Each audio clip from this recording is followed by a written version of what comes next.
Assalamualaikum kawan-kawan. Dengan saya Rahmita Aditama akan mempresentasikan tentang kesenian rakyat bercerita. Kiraku ditutup.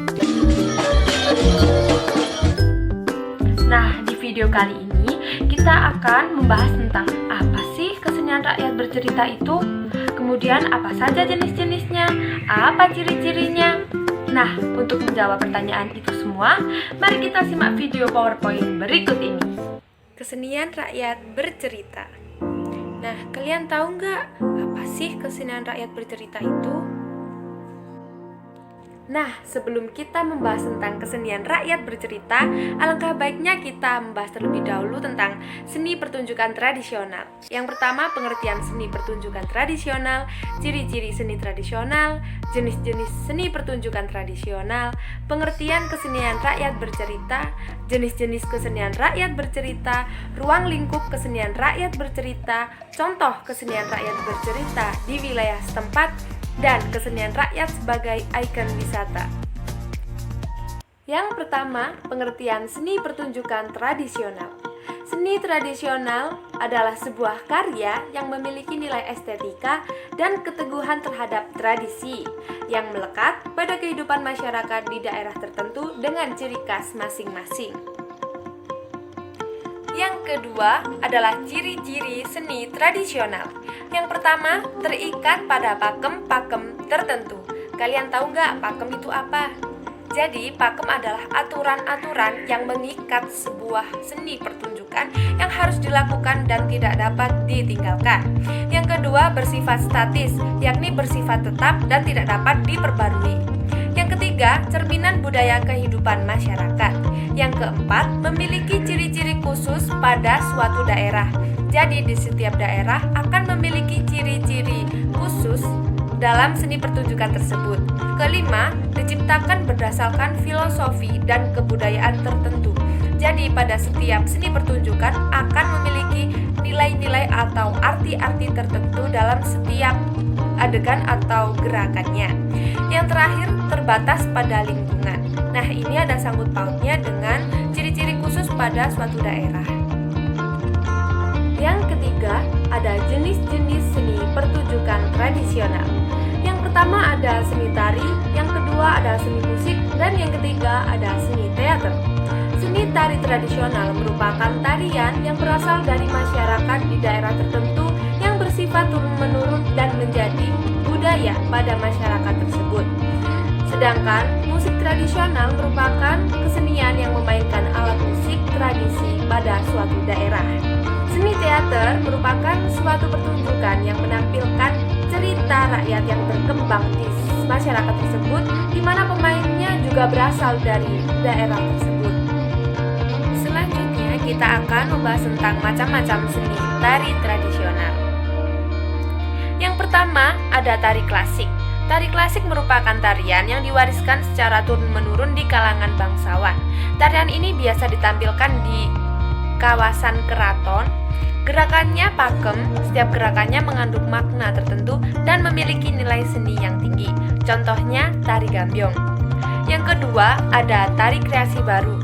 Gerakan, kostum, musik, riasan, dan propertinya menginovasi dari tari tradisional. Kemudian yang ketiga ada tari rakyat. Tari rakyat merupakan tarian yang bernuansa bentuk sosial. Gerakannya, riasannya, kostum, musik, dan propertinya relatif sederhana. Tarian ini mengacu pada kegiatan adat dan kebiasaan masyarakat setempat. Contohnya tari tayub atau tari pandang bulan. Oh ya, tadi tari kreasi baru, contohnya tari Wira Pertiwi.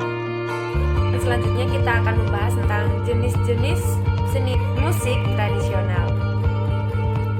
Jenis-jenis musik tradisional ada musik perkusi atau yang pukul, contohnya gamelan, talempong, kendang. Kemudian kedua ada musik petik, contohnya kecapi, sasando, sampe, dan lain-lain. Yang ketiga ada musik gesek, contohnya rebab. Musik tiup, contohnya seruling atau dompret. Fungsi dari musik tradisional adalah sebagai sarana hiburan, sarana ritual, mengiring tari, ekspresi diri, sarana komunikasi, dan dan sarana ekonomi. Selanjutnya kita akan membahas tentang jenis-jenis seni teater. Yang pertama ada teater rakyat. Contohnya ketoprak, ludruk, jemblung, makyong, dan lain sebagainya. Yang kedua ada teater klasik. Contohnya wayang kulit, wayang orang, wayang topeng, dan lain-lain. Yang ketiga ada teater transisi. Contohnya ada Sri Mulat, Komedi Istanbul, dan Sandiwara dan Darela. Ciri-cirinya tidak ada naskah, persiapannya pun sederhana, ceritanya relatif monoton dan menyatu dengan masyarakat. Nah, sekarang kita baru akan membahas tentang kesenian rakyat bercerita. Nah, pengertian kesenian rakyat bercerita. Kesenian rakyat bercerita merupakan suatu kesenian yang berkembang di suatu masyarakat yang menceritakan cerita-cerita yang sudah ada sejak zaman dahulu. Nah, cerita ini biasanya diwariskan turun-temurun dari generasi ke generasi melalui media lisan maupun tulisan.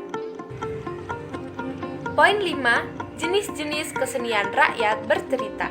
Yang pertama ada fabel. Fabel merupakan cerita rakyat yang tokohnya berupa binatang yang berperilaku seperti manusia. Contohnya si kancil dan buaya, rusa dan harimau, dan masih banyak lagi. Yang kedua ada cerita sage. Cerita sage merupakan cerita yang berisi tentang sejarah. Contohnya Lutung Kasarung, Siung Wanoro, dan masih banyak lagi. Yang ketiga yaitu legenda. Legenda merupakan cerita asal-usul mengenai suatu daerah. Contohnya asal-usul Banyuwangi, legenda Tangkuban Perahu, Pulau Samosir, dan masih banyak lagi. Yang keempat yaitu epos. Epos merupakan cerita yang mengandung cerita kepahlawanan. Contohnya Ramayana, Mahabharata, Hikayat Hang Tuah, dan masih banyak lagi. Yang kelima ada cerita mite. Cerita mite merupakan cerita mengenai dewa-dewi atau cerita yang sakral. Contohnya adanya cerita tentang Nyi Roro Kidul dan masih banyak lagi. Yang terakhir ada cerita jenaka. Cerita ini menceritakan cerita-cerita yang lucu atau kocak.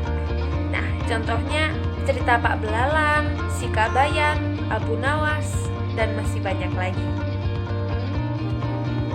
Poin 6, ruang lingkup kesenian rakyat bercerita. Yang pertama ada sastra lisan. Sastra lisan diwariskan melalui perkataan dan tidak tertulis dalam tulisan. Yang kedua ada sastra tertulis, yaitu pewarisan cerita melalui tulisan. Contohnya adalah Babat Tanah Jawi. Selanjutnya, poin 7, fungsi kesenian rakyat bercerita. Yang pertama ada fungsi ritual, yakni sebagai pelaksanaan upacara adat untuk para leluhur atau nenek moyang. Yang kedua sebagai sarana hiburan untuk menghilangkan penat, capek, stres, dan lain sebagainya. Yang ketiga fungsi media penerangan atau kritik sosial. Hal ini mengandung pesan-pesan berupa program-program pemerintah, keagamaan, dan lain sebagainya. Dan yang terakhir fungsi pendidikan, yakni mengajarkan kepada kita pengetahuan tentang hal-hal yang umum. Poin 8, contoh kesenian rakyat bercerita di wilayah setempat.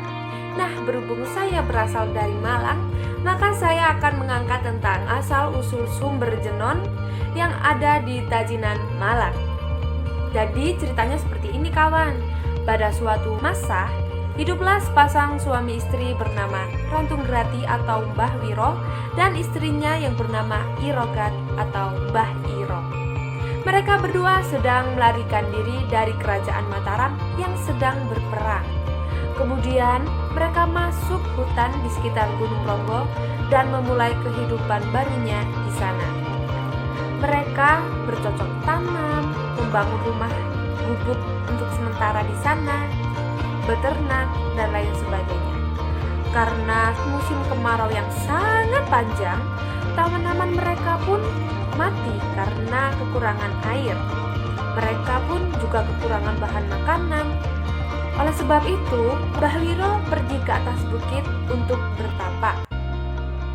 Beliau bertapa di bawah pohon jenu. Tiba-tiba datanglah angin yang sangat kencang dan merobohkan pohon jenuh tersebut. Tiba-tiba keluarlah mata air dari bawah pohon yang tumbang tersebut. Air tersebut terus menggenang hingga membentuk seperti kolam. Oleh sebab itu disebutlah sumber Jenon. Sumber Jenon berasal dari kata sumber yang artinya sumber mata air, dan Jenon berasal dari pohon jenuh yang tumbang itu. Kita dapat melihat foto pohon jenuh seperti yang ada di gambar. Nah, tak terasa kita sudah mencapai poin ke-9, yakni kesenian rakyat sebagai ikon pariwisata. Nah, di sini kita harus mengerti terlebih dahulu ada 12 unsur kebudayaan yang dapat menarik wisatawan. Yang pertama ada bahasa, ada masyarakat, kerajinan tangan, makanan dan kebiasaan makan, musik, tari atau kesenian, sejarah, cara kerja dan teknologi, agama, arsitektur, tata cara berpakaian, sistem pendidikan, serta aktivitas pada waktu senggang yang berkembang di masyarakat tersebut. Nah, fungsi dari kesenian rakyat sebagai ikon pariwisata yang pertama yakni dapat meningkatkan pemasukan daerah, dan yang kedua dapat memperkenalkan destinasi pariwisata tersebut melalui kebudayaan masyarakat. Atau dapat pula sebaliknya, dapat memperkenalkan kebudayaan masyarakat melalui pariwisata. Nah, ini adalah contoh-contoh kebudayaan yang menjadi ikon pariwisata. Ini gambar pertama, ada gambar tari kecak. Nah, tari kecak ini merupakan ikon pariwisata yang ada di Pura Luhur, Uluwatu, Bali. Kemudian yang kedua ada ikon buah apel. Nah, ada yang tahu nggak ini di mana? Nah, buah apel ini merupakan ikon pariwisata yang ada di alun-alun Batu. Dijadikan sebagai ikon karena mayoritas masyarakatnya bekerja sebagai petani apel.